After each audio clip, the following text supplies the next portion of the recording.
Today on City Wrestling Radio, it's Sting's last day at work. We take a look at AEW Revolution. We also have some departures from AEW, and we take a look at WWE Raw from this week. All that and more this week on City Wrestling Radio.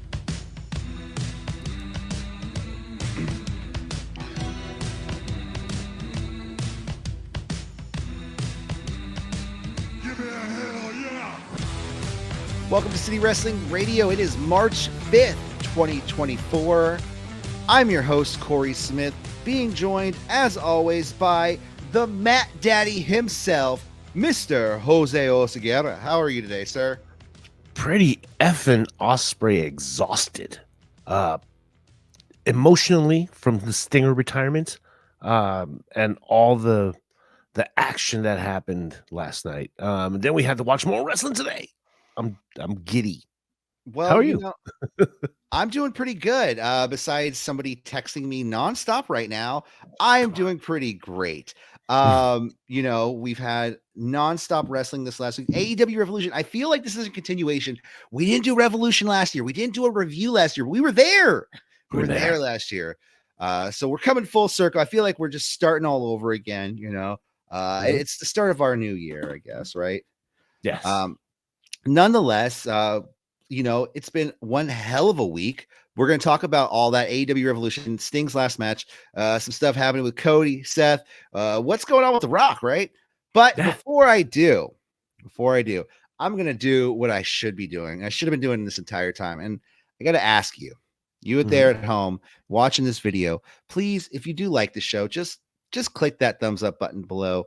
Subscribe if you haven't already, because it's the greatest way to help us out. It lets us know that you care and that you're watching. So go ahead and do all that stuff. You don't have to tell your friends. You don't have to share right now. Just subscribe and like, help us help you.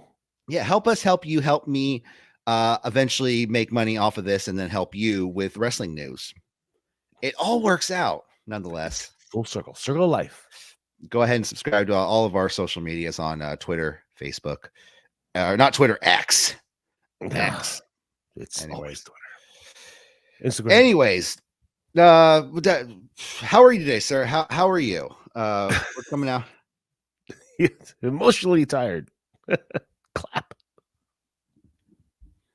All right. So AEW Revolution. I think we should start with this because it's sequentially it's what happened this weekend. So let's just get right into it, right, Jose? Let's go. All right. So this was a show which I thought had some a lot of highs. It was a great show. Highest of highs, yes. And I say it was a great show from start to finish because it was overall a great show. That being said, I felt there were a couple low. That low, huh? Yeah. Okay. So I'm just saying. So we started off with the first match of the night. Christian Cage defeating Daniel Garcia to retain the TNT Championship. So throughout the night, we're seeing everyone subtle nods to Sting because it is his last match, And Garcia came out with his Stinger jacket, and what I thought was a nod to. There's a picture out there of Sting, and I believe he's wearing pink Zubas pants. Those are workout pants, the baggy. Yeah.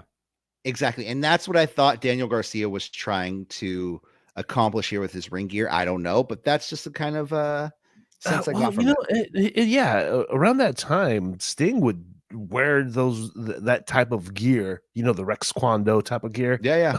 Everywhere. He would wear it everywhere. If he wasn't in the ring, that's what he was in. You wouldn't see him in jeans and stuff. That was a rarity. It was the Rex Kwon pants and the really ripped up tank tops, the ones that go all the way down to your waist on the sides. It's like a spaghetti string on the top. Mm-hmm. Yeah.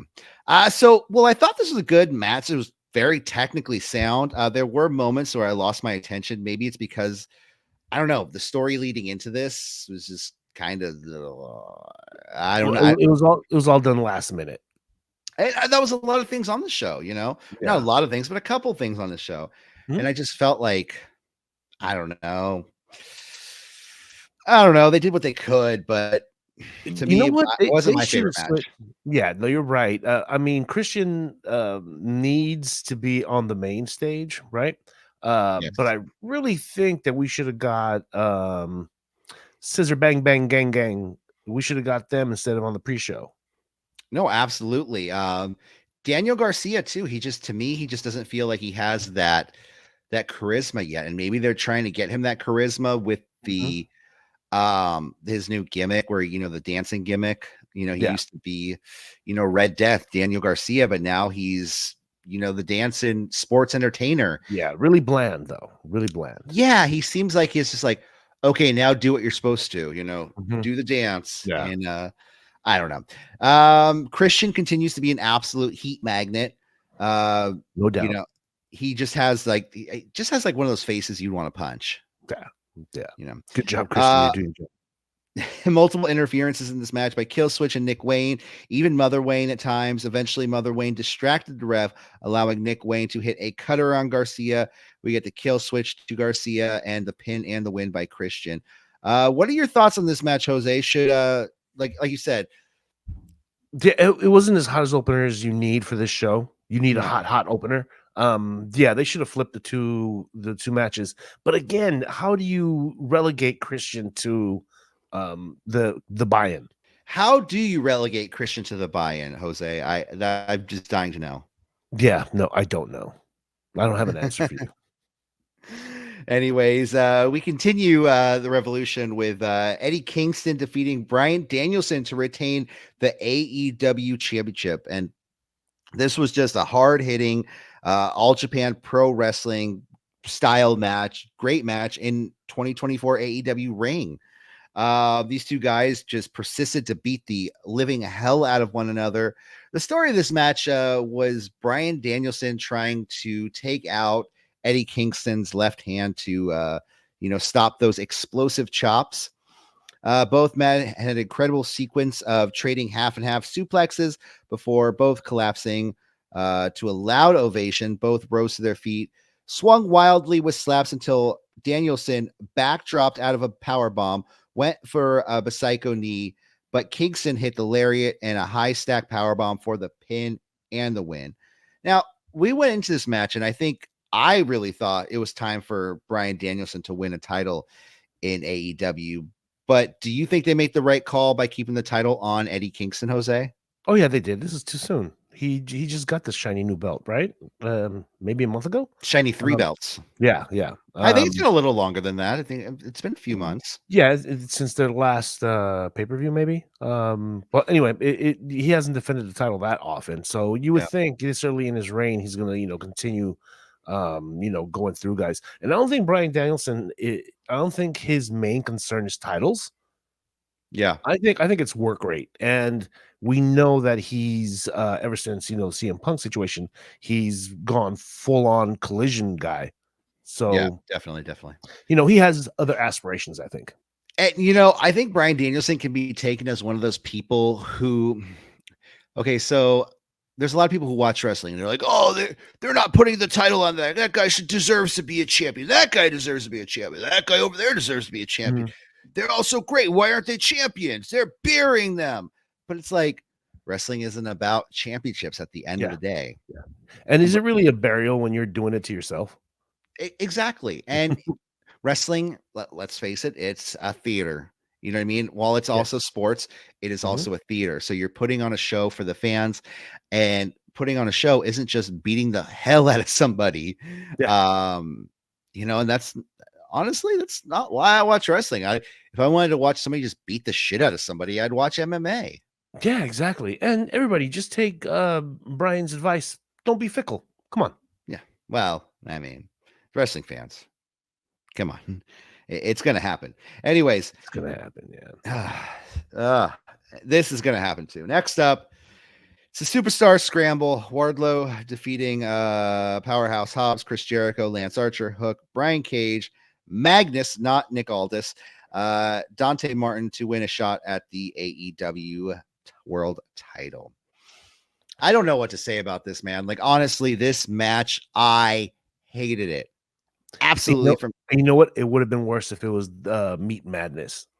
It would have been because okay, so this match, like I know, was put together technically on days' notice, but Yeah. they announced this like 2 weeks ago. It was going to be Meat Madness, and then a week ago they were like, "Oh, by the way, due to injuries, we're not having Meat Madness." Okay, who's injured? Everyone that's there is there. Yeah. And apparently it was Miro and Keith Lee. And, Miro was like, I was never, ever cleared. And so they made it the Superstar Scramble, adding 4, I don't want to say tiny guys, but smaller men Yes. to this Not so match. meaty. Yeah. Well, I mean, Chris Jericho's kind of meaty. He could be meaty. Yeah. He could be meaty. He's short, meaty. But man, like these guys, like the 4 big guys like knocked the little guys out of the ring, like within the first couple of minutes. And then they're just posing. Yeah. They're posing for like 2 or 3 minutes. And I'm like, I'm screaming at my TV. What? Beat the shit out of someone. What are you doing? Dude, that's the exact spot that I checked out. Like, and the fact that everyone is knocked outside for that long, come on. And it just seemed like they were trying to repeat what match was it? Was it like Hobbs and who was it? Was it Hobbs and Keith Lee that had the match a while ago where it was like Meet Forever? Or was it Hobbs and Miro? Hobbs and Miro, I think it was, right? Miro. Yeah. Yeah. So that was great. That looked like they were just, I don't know whether calling in the ring, but it looked great. This seemed like they were like, okay, do that spot. Now do this spot. And now the little guys are going to do the big guy spot. Oh, nope. Okay. Everyone done. Yeah, it was trash to me. Yeah. They were doing it for the spectacle of it. So eventually Wardlow won by hitting the last right on Dante Martin. Jose, if this was considered to be some sort of meat madness, do you consider yourself a vegetarian now? Pescatarian. Okay. Let's go that way. Yeah, man. But the right person won. Let's just leave it at that, right? Yeah. I guess. Yeah. No. I mean, yeah. According to storyline right now. Yeah. Storyline. According to storyline right now, who's the one guy in the Undisputed Kingdom that is healthy enough to go, other than your Roderick Strong? Okay, so what do you think's going to happen though? Like, Wardlow's just going to lose to Samoa Joe? Like it just seems like okay, that storyline's done. Like, then what does Undisputed Kingdom do? Like, kick Wardlow out? Yeah, no. So the only thing I could think of is that if Wardlow actually wins, and then he hands it over to Adam Cole like he said he would do, or like Adam Cole said he was going to do. Yeah. But here's the big but, and it's not Tony Storm. It's what if they strip Adam Cole and say, we don't do that here. Jack Tunney style. Is it Jack Tunney? Oh, yeah. Say, $1 Million Man, you can't buy that title. Adam Cole, you can't buy that title. It is now stripped, and we will hold it up in a tournament. And then you can put it on Will Ospreay after that in a tournament finals in Wembley. Yeah. So that's just my that's just what I have to say. I like it. Book it. Anyways, next up we have Roderick Strong defeating Orange Cassidy to become the new AEW International Champion. And I mean, we needed this match after the last match. We did. Oh my god. Because this was just fucking insane. Strong, the Messiah of the backbreaker, taking apart Orange Cassidy piece by piece, because Orange Cassidy going in with a hurt back. Like, yeah, it was set up from start to finish. How many ways can you recreate the backbreaker? Man, this was creative in that sense. There was various forms of back breaking going on. It's funny too, because Roderick Strong is one of those people who, I guess before, now he's great. He's just been great all around. Never mind. He's great all around. I love the guy. Yeah. And it's kind of great because I'm kind of growing tired of Orange Cassidy. Like, he's a good wrestler, but like, how many times are we gonna have great matches where it's just like, oh, it's a guy just putting his hands in his pockets? And I don't mind the gimmick as much, but this same story is going on over and over and over. Exactly. He's always taping his back, always taping his shoulder, always taping his hip. tape everywhere. You can't compete unless you have tape. That was odd to me. He always wears tape. Why would he say no? Not this time. Yeah, Yeah. it was Yeah. time. It was time. It was time to transition. Go into something else. Let's see what else you can do. I think they just need to do something with Orange, and it's fine. The gimmick, I don't mind that. It's remember when he lost to John Moxley, it was the same storyline. It was he goes and hurt. He's been defending it left and right. He can't keep up with this, ongoing defense schedule.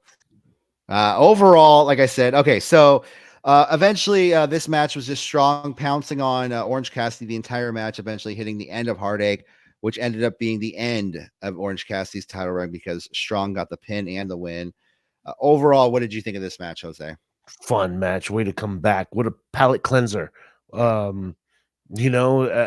much complaining as we did about the Orange Cassidy thing, this is a very good way to transition the title over to somebody new. No, definitely. And it's the first singles title in Undisputed Kingdom, first singles title in AEW for Roderick Strong, too. So, yeah, good job. Good on them. Next up, the Blackpool Combat Club defeating FTR. This was just a beating. They just beat on FTR the entire match. Did. Yeah. Also, Claudio and Moxley coming out with Road Warrior stuff. I don't know what that was cool. Yeah. I don't know why. Well, I didn't get why. You know what I mean? Like, it was cool, but like, why? They were brothers in paint with Sting. Okay. All right. I'll dig it. Yeah, when they would wrestle together, when they would do the 6-man tag stuff against the Horsemen and stuff, they would be like the brothers in paint. All right, I'll dig it. So I have no doubt that Blackpool Combat Club will be the first to either challenge for the new AEW tag team titles or win the next tournament because the titles are now vacated. Tony Khan has announced that the titles are vacated. Dax was busted open after being posted by Claudio. And I swear once Dax was busted open, the match just kicked into another gear. Eventually, Moxley applied the Bulldog choke while Claudio got the rear naked choke and FTR passed out simultaneously. While it was a very cool spot and it was a great match, I feel like that double submission spot with FTR, just like Orange Cassidy stuff, like that is also wearing thin too, because we've watched that ever since they were wrestling DIY in NXT. And it was fucking great then. And it's still okay now, but it's just all right. Take a break. Like, can we think of something different? That's all. Like you can have filet mignon every day, but you're gonna want something different. Yeah, indeed. Maybe you want some ground beef. Give us some ground beef. A slice of pizza. Yeah. What did you think of this match, Jose? Fun. I wasn't very turned on by it. It was cool. All right, but I feel like I've seen it before, like from both sides. I've seen Mox and Claudio do this a million times. I've seen Mox really, to me, he's kind of getting a little stale. Okay. Super aggression every single time. Let's try to be technical here and there. Yeah. After the match, though, Claudio and Moxley were kind of staring at FTR, kind of nodding their heads, like, "You see these guys? Yeah, they did good. Yeah, top-notch dudes." From what I thought, like a lot of people are talking like, oh, this is going to be the tag team title finals match for the tournament. But I also thought maybe, what if FTR joins Blackpool Combat Club? What if this was their like, what? Like, like they are one of us. Since Brian is kind of absent, he's like an absent member. Yeah, exactly. And like Wheeler's barely ever there. Yeah. So. That's a pretty massive crew. Okay. Well, I mean, they're doing all these super groups. Like you have the Bang Bang Super Gang with like 6 people in it. Blackpool Combat, they have, let's see, Danielson, Moxley, Claudio, Wheeler, right? The 4 of them. Okay, you had 2 more, that's 6. Yeah, well, remove Danielson and Wheeler and you got a perfect 4. Well, I mean, everyone says 4 because like 4 horsemen, but like, come on, like stables can get to NWO stuff. We could have 20 people. Okay, let's not get carried away. Next up, Toni Storm retaining her AEW Women's Championship against Deonna Purrazzo. And man, this crowd was just dead for this match. I don't know Yeah. if they were tired or they just didn't care about Deonna Purrazzo as a babyface Hmm. because they're cheering for Tony left and right. She's beating on the babyface and they're Yeah. cheering for Tony Storm. Yeah. I You mean, know? she's Tony Storm has been super popular since the beginning of this new gimmick. Um Deanna didn't have a chance. Yeah. And you know what they're doing, I think, with the character wise, because it seems to me like they're doing kind of just like super Hollywood starlet, but like people love movie stars. Of You know what I course they mean? do. Of So you course got they to like make that character lovable at first, and then eventually she slips into some sort of senility, slips into some sort of do. just madness of it. Yeah, it would just be Be- some sort of madness. Behind the music type of thing. Yeah. Yeah, she would have like mania. That is, Mhm. yeah, she'd be diagnosed with mania. Mhm. And then that's when she gets like put away and Mariah May tries to take over and take her roles, quote unquote. But anyways, the start of this match had Tony Storm's old music playing, her first AEW music that I hated. Mhm. Yeah. And somebody coming out dressed like Tony Storm and turned out to be Mariah May. Oh, they got us all. They got us all. They got us a couple times with that. Mhm. And so because I was just like, what the fuck? Okay. Mhm.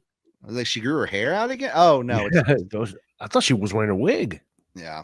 Well, no, Mariah May was wearing a wig, I believe. Yeah, yeah. Well, I thought Tony was wearing a wig. Oh yeah. Um, and Tony Storm came out. Man, this is just I don't know. It was like a good technical match, but it also seemed to me like Tony is leaning really hard into that 1920s female wrestler thing too. Like when Mhm. she's in the ring, because it's a lot of like, come on, let me throw you into the ropes. Let's Mhm. Mhm. struggle around the ring for a little bit, you Yeah. know. A lot of submissions, you know what I mean? Nothing Mhm. really fancy, nothing to write home about. So eventually Perazzo got the Fujiwara armbar, but Luther took the ref with a storm tapping in the background. The ref distracted as Mariah May appeared and distracted Perazzo long enough for Storm to hit the Storm Zero for the pin and the win. I think I think they need to do better with the women's title. It's one of their top titles in AEW. What do you Yeah. think, Jose? Where's Britt? Where was she at? I don't know. Is she taking a break? Does she have certain hours that she needs to complete in dentistry before she becomes a professor? Maybe she's making too much money doing dentistry. She's like, dude, I'm rolling in the money over here. I'm buying Jordans Maybe. left and right. Yeah. Yeah. Me and Adam Cole, and maybe she's legit taking care of her husband. Maybe she's like helping Yeah. her Yeah. husband around the house. That's true. That's You true. know, Yeah. he's No, injured. I'm really digging the Tony gimmick. I'm digging her as champ. Where I'm having an issue is with um her opponents, Yeah, quality of opponent, and quality storyline to match her. I don't want to say acting because this is above and beyond acting. Let's just be real. Um, oh yeah. you Cinema. know, It's cinema. it's cinema. So yeah, that it's just lacking on one side, and the finish was kind of sloppy. Yeah, That Butler yeah. guy gotta go. Luther. Luther gotta Um, go. I do love after in the media scrum, she does she thanks everyone. She thanks Tony Khan. She thanks she's like thanking Mariah May. She's like, Mariah, you can have my storage unit. You can help yourself to anything in there.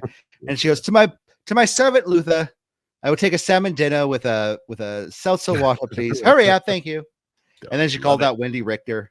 And Yeah. Oh, that we, was the best. we gotta be getting Wendy Richter eventually, right? Like I would hope so. I because it seems like a lot of things. I feel like Tony Khan, he's not doing the apology letter tour sometimes, but like he brought Mm, like Martha Hart on with Owen Hart, and if he brought Wendy Richter on too, it's kind of like who did WWE fuck over eventually, so we can get them on, with yeah, us right. and do it Yeah. and do them right, kind of sort of. Yeah. It'd be cool if like Mariah May brings her out. Yes, Eventually she's gonna turn on her, right? She's gonna get tired of being the slave. Mariah May. Yeah. Yeah, oh, absolutely. Yeah, Or yeah. she's gonna get tired of being the hanger on.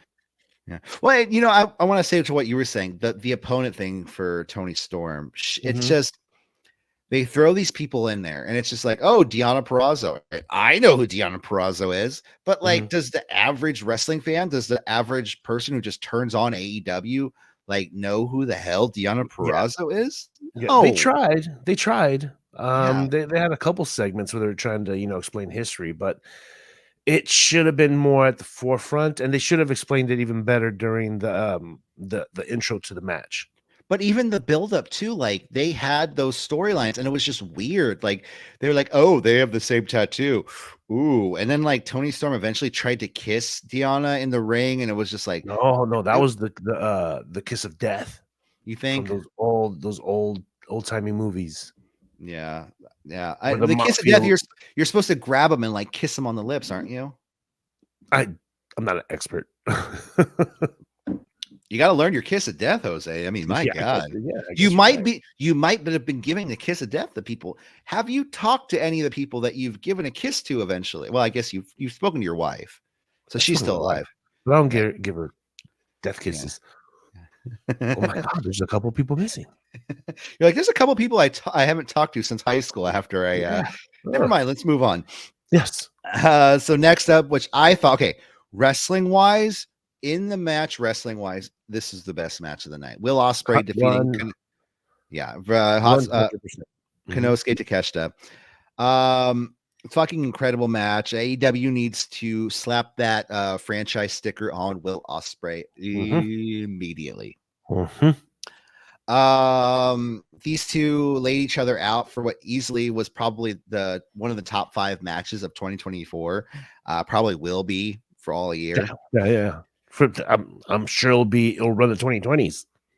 There was a fucking great spot where Ospreay went for an Os cutter, and Takeshita caught him and turned it into a Blue Thunder Bomb. Wow, and it was explosive. Then at one point, Takeshita blocked a Hurricane Rana attempt, and then picks him up and almost kills Ospreay with a turnbuckle brainbuster, but dropping him directly on his back. Yes. Then we have the Tiger Driver 91 to Takeshita, followed by a hidden blade. That's when Callis screamed, "No!" because he didn't want anyone dropped on their head. Eventually, Ospreay did get the pin and the win after that. What did you think of this match, Jose? I mean, I texted you halfway through the match.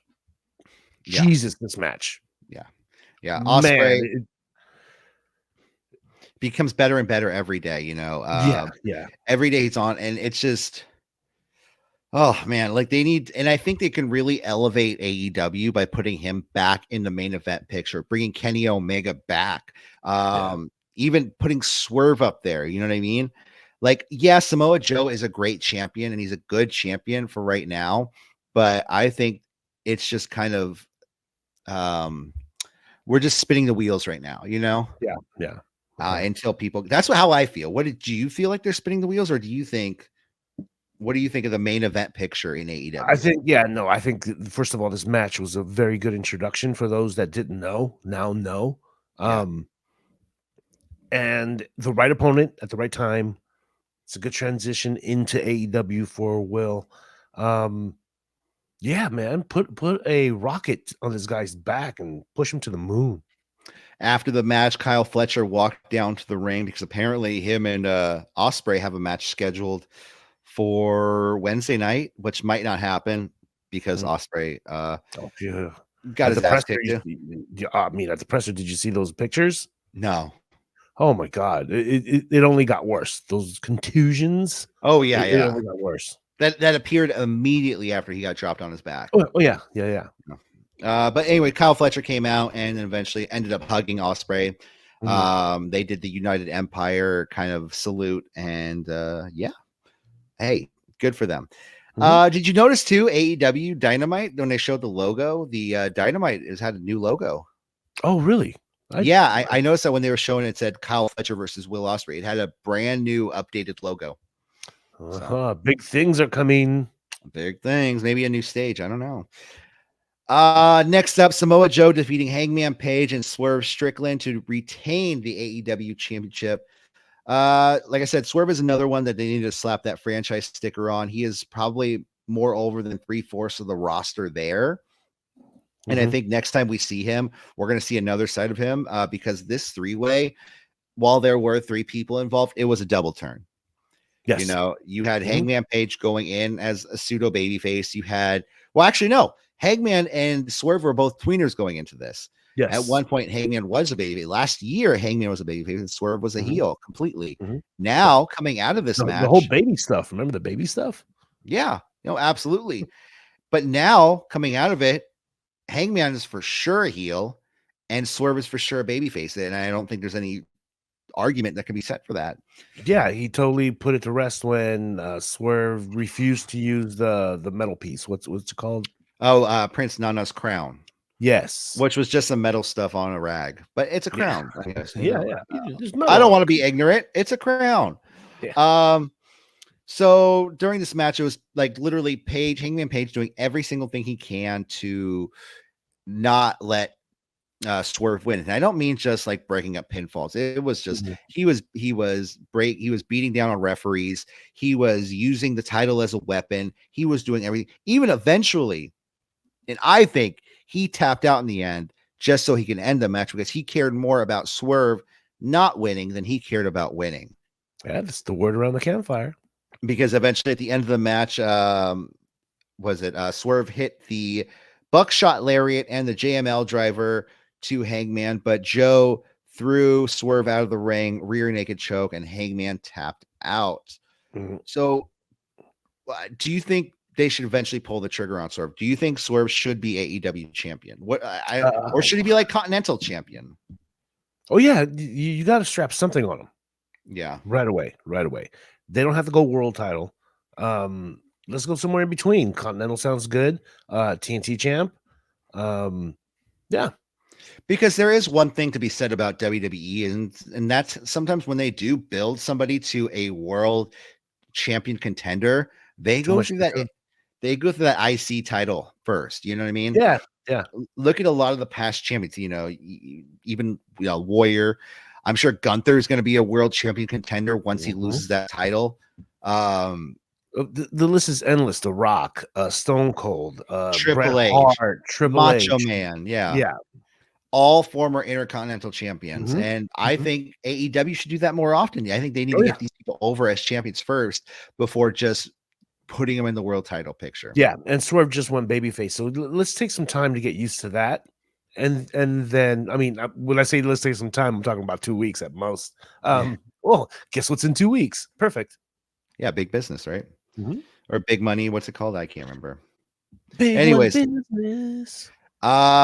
besides big business in was it like 10 days? We also have AEW Dynasty coming to St. Louis on April 21st. And I guess AEW is going to be doing 10 pay-per-view shows a year now. How do you feel about that, Jose? I mean, what's one more, right? Just don't make it 5 more. Let's not go every month. Yeah, they're really close. They're really close. Yeah, and it's a lot harder, man. And you know what? I think the days of the Peacock $10 a month, once WWE stops that, man, because they're going to eventually stop it. It's inevitable. We're going to be paying $80 for WrestleMania at like 45. WrestleMania 45, we will be paying $80 for that. $90 for that. I dread the day. For 2 days, get a 2-day package of $99.99. Yeah, I mean, look at TKO. Look at how they operate UFC. Does UFC do $9.99 a month and you get all the shows? Oh no, you pay $9.99 a month for the app, and then you pay for the pay-per-view. So they're looking to make money just like AEW, and you better get your pocketbooks ready. I'm just saying. Crap, I gotta get another job. Hey, you know what? Check out my eBay store, guys. I'm gonna put the link down below. I'm trying to get some figures off. Go buy some figures. Sorry, cheap plug right there, but you need it. Come on, it's to finance the future. Helps the show out. Yeah, I've already sold some stuff too, so I'm surprised how fast I sold some. Anyways, let's continue with the show. Next up, Sting and Darby Allin defeating the Young Bucks to retain and vacate the AEW tag team titles. This was probably the spectacle of the night. Best retirement match I think I've ever seen. Ever. ever, hands down, 20 times better than Ric Flair's. I mean, look at the end of the match. Look at the Yes. remember the Ric Flair, I'm about like seeming like he's about to pass out, and here you have like Sting, like, man, this is great, woo, yeah. you know. Did you even see? Did we talk about it in the notes where the Bucks, they were like, we hate you, and we don't care. Yeah, absolutely. And so the start of this match, it came out, Sting's AEW music played, and then 80s Surfer USA Sting came out, and the crowd popped because they thought that was Sting about to wrestle like that for the night. There's no way. There's no way. And I was looking at him and I was like, is it that guy looks a little too thick to be Sting? Yeah. And then all of a sudden, Wolfpack Sting came out, and I was like, that guy's a little too skinny to be Sting. Because he didn't fill out the uniform. Yeah. Oh, and that wig was horrendous. Yeah. And then all of a sudden, you get the Sting that's just right. The Goldilocks thing. Yeah. Then we get Sting's WCW music playing, and Daddy Sting comes out, because we find out those are little stingers out there with him. Those are his sons, and it makes sense, kind of. Well, I mean, they just got beat up last week. Yeah, and it's cool. Like, he gets to work with his sons, who are not workers. They got to set up some tables and lay some glass down. Although I will say this, for the first like 5 minutes, it was like 4-on-2 baby faces. Everyone kick their fucking ass, Sting. Yeah. Yeah. I couldn't wait for the kids to get out. Kids, these guys are like 30. Yeah. They're definitely my age. So they all come down to the ring. They're beating down all the young bucks, even the little stingers hitting little stinger splashes. Oh my god, dude! I know. There was a couple splashes. There was a couple times that they either almost mistimed those splashes, and I'm not complaining because they're not wrestlers. Yeah, they're great athletes, but man, somebody should have practiced. I was kind of looking at them like, ooh, you almost fell and hit your head. It was cringy.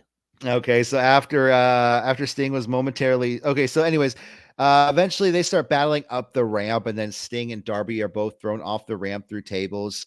After Sting is momentarily dispatched through a table, Darby sets up an almost 16-foot ladder in the ring facing the outside of the ring, and this is where they set up a pane of glass on top of like a bunch of chairs.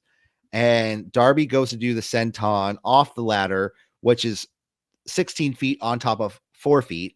So about 20 feet in the air. He's jumping off. Nick pulls Matt Jackson off of the glass, and Darby goes directly through that glass. Holy forking chips. Wow. CM Punk approved or no?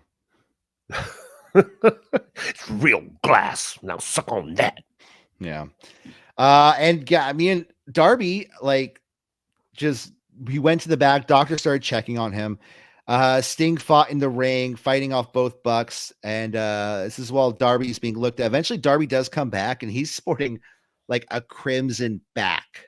Yes. His back is just blood all over the place. And I'm sure they even no, never mind. I was going to say they probably rubbed the blood to make it look worse, but he's got all that glass in him. So yeah, they couldn't do that. Dude, instantly when he fell on the glass and turned around, you just saw the little beads of blood everywhere. Yeah. They go back to Sting, then they go back to Darby, and now he's just soaked. Yeah. Oof. And I saw, actually, somebody I follow on Twitter was there ringside, and they did a slow-mo picture or slow-mo video of it happening, and it was incredible. Oh, man. Eventually, we have a coffin drop to Matt Jackson, and then he's put in the Scorpion Deathlock, and he submits, leaving Sting retiring as a champion, as an AEW tag champion.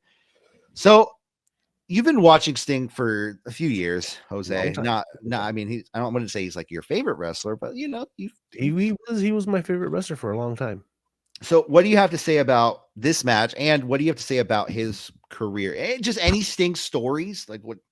I don't have any stories per se, but I will say that I got back into wrestling in the days of Crow Sting, and I caught it luckily just in time when he was like outgrowing the blonde. Oh yeah. Oh, that was the cool, like, I always felt that was like 90s Las Vegas evil Sting. Yeah, and I like that because everything was up in the air. You didn't know what, was he NWO, was he not? Then he cuts that killer promo where he's like, the only thing that's for sure with Sting is that nothing's for sure. Then he disappears for a year and starts hanging out in rafters and stuff. Cool stuff. I mean, the guy kept wrestling fresh when it needed to be. He was able to change characters when he needed to. Not a big fan of how he got to celebrate his Hall of Fame with WWE. A lot of people, word around town is that they did him dirty. Well, I mean, yeah, the guy, it wasn't. Well, I mean, I was there for that match, that WrestleMania match he had. So was I. Yeah, you were there too. So, and it was just like, how do we get DX and NWO in this ring at the same time?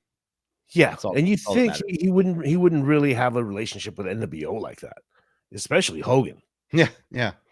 So yeah, I mean, great history, great fun. Joker Sting was off the hook, great for what it was. GM Sting, love the guy, love what he's done. Definitely. Everybody that talks about him talks about, like, if he's as good as a man as he is wrestler, he's way above and beyond that. So that's good to hear about your idols, right? Yeah, apparently people, they say nothing but good things, and then, like, when people get you alone, they're like, all right, this is how he really is. Apparently they say more nice things about him. Yeah. So you gotta love it. Way to go out. This match was fun, spectacle. This is what you want. And I hear that the Bucks rallied to lose. They really wanted to be the ones to take the L. Yeah, definitely. So for Sting, for me, like, he has been around my entire life. Since the day I was born, 1987. When I first started watching wrestling, he was always there. In fact, he was actually wrestled at the very first show I have ever attended. I've heard this story. It was 1990. Yes, I have to tell it again because yes, no, please do. It was 1990, Civic Center in San Francisco. Apparently, my mom was like, so thankful. I just talked to her about it today. She was like, I was so thankful I didn't have to go to the Cow Palace that day. Because the trek out there in the 80s or the 90s wasn't as fun, and it was a little more dangerous out there in the 90s. I'll just put it like that. And so we go to this show. I'm probably like 3 years old, and I remember my dad just eventually one point grabbing me at one point and dragging and like running to the entrance ramp just to high five or touch Sting. And I remember just like, did you touch his tackle? I don't remember. Like, I remember like reaching out, and I think I touched him. You know what I mean? I probably just like touched somebody next to me, and I was like, "Oh, I touched Sting." Cool. Yeah. But yeah, no, like, Sting was a part of the very first wrestling show I've ever been a part, and he was one of my dad's favorite wrestlers. And to see him go, and it's a little sad, but at the same time, to see him go like this is it's good for him, man. Yeah, and you could tell he really had fun in this last run. Definitely. Run. He had a blast. My favorite Sting from AEW was Sting with the bomber jacket. My favorite. That, I don't know why, that was the coolest look for Sting. I think Sting should have kept the bomber jacket. Get rid of that long coat and just keep that bomber jacket, man. Yeah. It's very American Badass, but times 10 better. But I'm a Sting mark, so what are you gonna do? There's a little bit of fallout from Revolution. So Darby, had all those cuts and all that blood, and miraculously, text me how many stitches you got, kid. Apparently he only got 12 stitches. That's it. Yeah. What? Okay, on the shoulder blade, at least 6. So you tell me he only got 6 more everywhere else? Wow. I suppose, man. And it's just, to me, it's just like, it's crazy, man. He's going to fight Jay White, I believe, at Dynasty. Dope. And I think that's right before he goes to Mount Everest, I believe, or after. He got cleared. It's either before or after. So if they don't send a camera crew with him, huge botch if they don't. The tag titles, like I said, are now vacated. They're going to be held up in a tournament. I guess it's going to be somewhat March Madness style. Mm-hmm. So, and well, unfortunately, we do have a departure from the company. One Mike Santana. That's the only way you could say his name. Is now a free agent. As Fightful Select has confirmed that Santana has been taken off the roster page, and they confirmed that he is just wrestling at independent shows. Yeah. The writing's been on the wall for a while, so it's not a surprise. Well, you know what? I heard I follow him on Twitter and Instagram and all that, and I think he's a year sober now. Oh, good for him. Good for him. I hope this is just good direction for him. He could start from scratch. I think he had a match with Penta at House of Glory a couple weeks ago. Awesome. So he's making a name for himself in the Northeast independent scene. So all right. So before we get out of here, let's talk a little bit of Monday Night Raw from this week, from March 4th, 2024. Cody Rhodes opened the show. He kind of comes out and, asks Seth to come out, starts talking about The Rock and Rock's challenge on SmackDown this last week when he says he turned down Cody's challenge for a one-on-one match, but issued his own tag team challenge where if Cody and Seth can beat The Rock and Roman on night 1, then there would be no bloodline. A bloodline would be banned from ringside in night 2, but if they lose, it would be a bloodline rules match. Yeah, this is going to be bloodline rules match night 2, which I'm totally for, because the way The Rock was putting it, it's going to be like whatever they want in a sense, like, because he's like, yeah, we could have Jimmy as a timekeeper. Hell, even Solo could sing the national anthem.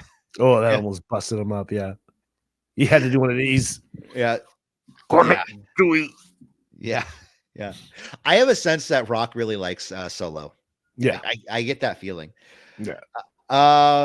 Also, I do love how Cody says, he goes, The Rock, he goes, talked about my dog. And he looked at the camera and he goes, Rock, I will warn you, do not ever talk about my dog. Yeah. And I was like, you don't talk about Pharaoh, man. That is, I'll notice. Oh, I think the second Rock said something about Pharaoh, that like turned a whole nother group of fans on The Rock. Yeah. So basically, Cody and Seth said they're going to go to SmackDown to, answer the challenge. Seth also, yeah, that was very dumb. That was very dumb. Seth calling him Diarrhea Dwayne. But Seth also saying that he's 100% cleared now. So good for you. We probably get a match or two coming up, Mm-hmm. Michael Cole then congratulated Sting on his retirement, thanked him for his memories, even though they weren't so great, Pat McAfee said, he goes, oh, he had an epic match last night. And they were like, okay, let's move on. Yeah, they cut him off fast. Okay, let's move on. Meanwhile, ring. Yeah, it was probably like in Mexico. We don't know. It's fine. I watched Dominic get his ass kicked. Pretty much. Intercontinental champion Gunther defeated Dominic Mysterio in a non-title match. It was a 9-minute match. Damage Control backstage, kind of there to scout Shayna Baszler and Zoe Stark after being called out. That's when you see Andrade is shown coming to the arena. We have Shayna Baszler and Zoe Stark defeating Kaden Carter and Katana Chance in about 6 minutes. After the match, Dakota Kai announced that Asuka and Kairi Sane will retain their titles at NXT Roadblock, and then they will give Baszler and Stark the tag title shot next week. I don't know why they're handing out tag title shots. Yeah. Makes no sense to me. Too bad they don't have rankings. I do love that. Again, back to Toni Storm. She's like, if any of you want a women's title shot, get in the line. There's now rankings, bitch. Yeah. The two teams got in each other's face and stared each other down. Nia Jax actually defeated Becky Lynch via disqualification after Liv Morgan interfered in the match, going after Nia Jax. Yeah, we'll see more next week. Yes, we will. Adam Pearce announced that there will be Sami Zayn, Ricochet, Shinsuke Nakamura, Bronson Reed, JD McDonough, and Chad Gable will compete next week in a gauntlet match to determine Gunther's challenger for WrestleMania. Jose, who do you think is going to be the one to win this and face Gunther at WrestleMania? Okay, who do I want or who do I think? Well, both. Okay, who do I want to win? Shinsuke, no doubt. Who's gonna win? Sami Zayn. Yeah, I'm going to eliminate Ricochet. I don't think he's going to win. Maybe he'll turn Shinsuke, after this. yeah, no, yeah, oh, Ricochet heel turn. Okay. Mhm. Shinsuke Nakamura, sure, he could, but they're not going to do heel versus heel right now. Mhm. And here's one that's interesting to me. Bronson Reed. You know, he was supposed to face or allegedly he was supposed to be facing Seth Rollins at Perth in Elimination Chamber, but Mhm. you know, things didn't pan out and Seth got hurt. Although, you know, that did allow Bronson to be there for the birth of his child. Indeed. I think they could, you know, they could, Ooh. you know, I think Triple H really likes this guy, and there's a reason why he's there. There's a reason why he keeps getting pushed. And I think that's because Triple H is the one to push that along. Yeah, and he keeps getting character tweaks, right? No, definitely. So I think the people it comes down to is Zayn, Bronson Reed, and Chad Gable. Chad Gable's the other one, yeah. Yeah. So out of those three, I think it's going to come down to Chad or Sammy because they're both faces. And it'll probably be Sami Zayn. Yeah. I think they feel they owe him something for all the bloodline work. Oh, definitely, And definitely. this is a cool consolation prize, I guess. He's been IC champion a ton of times. Sammy? Yeah. Right? Oh, yeah. You're right. Oh, you had me questioning myself. Then we have Andrade defeating Apollo Crews in about 3 Yes. minutes. Very So quick glad he's match. Cruz hit a superplex and tried to roll through, but Andrade countered into the Three Amigos for 2. Andrade hit a back elbow for 2, followed by the La Sombra DDT for the pinfall win. So he is now back. Yeah, and there's some long storytelling going on with him and Dominic. There's been 2 weeks in a row they said what's up to each other. So, and then I think Judgment Day asked Dominic like, "Hey, is he cool?" He was like, "Yeah, man, that's my boy." So to be continued. I think they're setting this Dominic up for something after Judgment Day. In my opinion, I think they're setting this up for like when Judgment Day falls apart, and Andrade's going to come and say, "Hey, brother, like like come with me." You know, he does need a mouthpiece, and what better mouthpiece than Dom? That's true. Let's see, where are we at? Okay, so then we have the tag team champions, Damian Priest and Finn Balor defeating Imperium, Ludwig Kaiser, and Giovanni Vinci in a non-title match. Vinci tried a schoolboy, but Priest kicked out and followed with a clothesline and the South of Heaven chokeslam for the pinfall victory. Decent match. I still think, they did hint at it at a certain point on Raw too. Miz and Truth taking those tag titles. I mean, you've been saying it for weeks. I think they need to just get that ball rolling, because if not, it's going to kind of fall flat, Oh, yeah. It's going to be like they just started somewhere and then ended nowhere. Because once you lose that momentum, it just goes away. How very Vince McMahon of you. Yeah. Right. Then they announced Paul Heyman as the first member of the 2024 Hall of Fame class. So good for Paul Heyman. I'm sure Roman will be the one to induct him. Not Rob Van Dam. He's tied up. Tommy Dreamer. It could be Tommy Dreamer. It could be any of the ECW people. I personally think, though, it's going to be Roman. Yeah, because they're going to want him involved in some aspects. Who else do you think could be a part of this class, Jose? AEW Sting. That's my vote. No. I don't know. The net is large. Yeah. Who knows? You can get and also you got to think about people that have already been inducted. So I don't have a list in front of me. Yeah, I don't know. One thing that it made me think, though, is with Vince gone, I wonder if the people that would have never been in the Hall of Fame, I wonder if they're actually going to get a chance now. Oh yeah, definitely, because like people like Demolition. They're still not in? I don't think so, man. Jesus. I'm pretty sure they're not in there. I mean, I could be wrong on that. I could be completely wrong. And someone's just like, this is why I don't watch these guys. But I don't remember them being in. I don't either. So I'm just saying it's a good chance for them to do something like that. Yeah. Who? Yeah. They have to. They have to. They don't have to, but they have to. Bray Wyatt. Oh yeah. It's never too soon. Hey, so did you see anything online about Bo Dallas recently? I did. He's been teasing stuff. Yeah, is he teasing some sort of Bray Wyatt like character? Like he's Yeah, no, like I think that he talks. What's it, Uncle Howdy, Uncle Duty? What's his name? yeah, Uncle Howdy.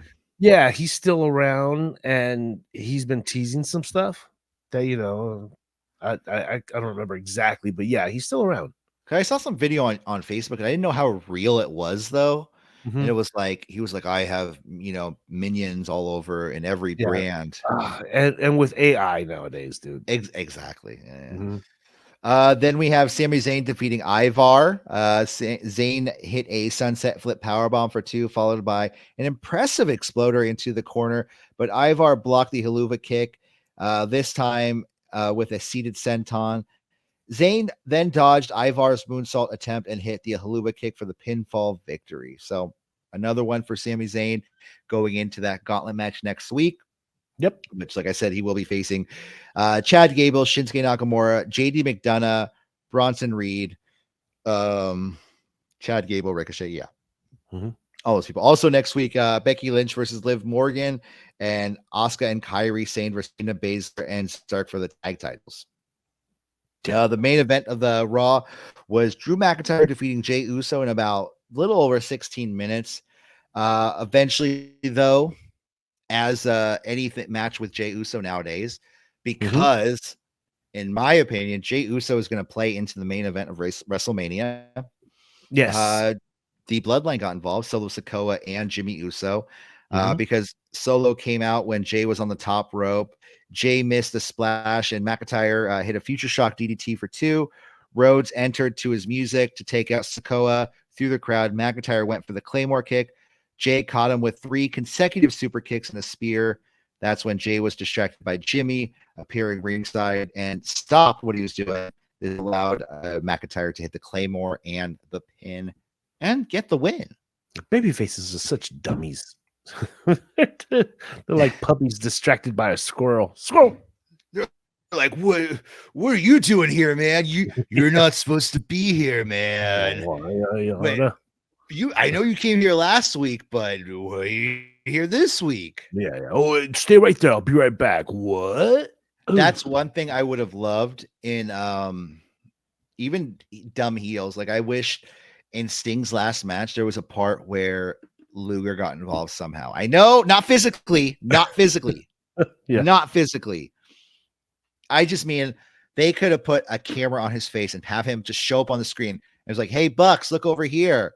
Like, you think you're so tough? Mhm. And all of a sudden he goes like, look behind you. And then all of a sudden it's like Sting with a bat or something, you know? Yeah, that would have been a cool touch. Yeah.